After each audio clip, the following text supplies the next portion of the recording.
speaking of the finals, y'all see the court behind us. I want to ask y'all, who do y'all think will be the biggest X factors for this last and great series we got? Well, first of all, I think I got to go with Julian Champagnie. Dude has been electrifying this entire run. When he got it going, the Spurs are hard to beat just because, one, he rebounds the hell out of the basketball, and then he's such a threat from three that when he get it going, he get to talking a little bit, and it's like the whole team just kind of get this morale going with Julian Champagnie, get the shots flowing. He did go 6 of 10 in that game 7 from Yes, three, he so did. that was really big. For me, I'm gonna stay at my home team. Josh Hart, especially if they do what they did in the game in March, where Wemby took on a Josh Hart assignment and wanted to roam and everything like that. And one thing I noticed in that game is Wemby is very eager to help.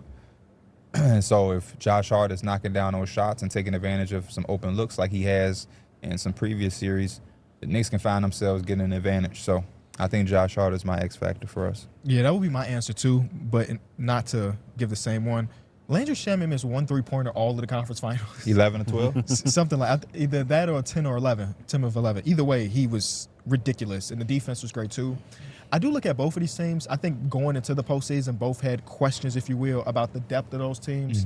And I think the Knicks did a really good job with Landry Shamet's production and some of the stuff that Deuce McBride's been able to do, especially in these closeout games. And on the other side, now that De'Aaron Fox is completely healthy, you're getting Dylan Harper as an injection of energy. And you never really know with Keldon Johnson, I guess, but every once in a while he get the 2 back-to-back threes like in Game 7. So how about just go the bench at large? Yeah. You know, the non-Wemby minutes, because that's been a big thing of conversation. Which I think will favor entire the series. Knicks. I'm going to work it back to the Knicks, and I'm going to go with Mikal Bridges.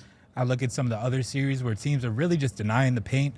I think the Spurs probably do the best of that because they have the guy that's 7'5". He say, I don't want that anyway. Mikal Bridges is willing to live with a lot of those in-between shots, maybe 10-footers or whatever, and I think that could be a way for him to just get himself going because it's the playoffs. These stars get trapped. It's going to be different coverages, and you need these other guys to be able to hit shots and make plays. Big Purr, man. Big Purr. This is the biggest stage he's ever been on, and I think this is a time for him to really go out there and solidify himself. I think this is a matchup where Wemby's going to be off of him, so you're going to be getting guarded by guys that are 6'7", 6'6", 6'8". He got to go out there and be dominant. He got to take advantage of them putting Wemby off Dark of him. Horse Finals MVP pick Karl Anthony Towns. I could see that. Do y'all I think he needs to take advantage of these smaller matchups. Do y'all think the Spurs try to make him be more the facilitator version of himself, or I think he has to version? set the tone and not allow them to force him to do anything. He's the one. I think the Knicks are going to attempt to play through him again, right? The Cavaliers were prepared for it, so it didn't work as much. But I think if you're going to put Wemby on Josh Hart, Karl Anthony Towns has to make you pay for doing so. Yes. Especially because the rest of the lineup is what Castle, Fox. He's going to have. He's going to be guarded by probably Julian Champagnie to start the game. Well, in March they let Castle take on that assignment. Believe it or not. Okay. Which he's stronger. Yeah.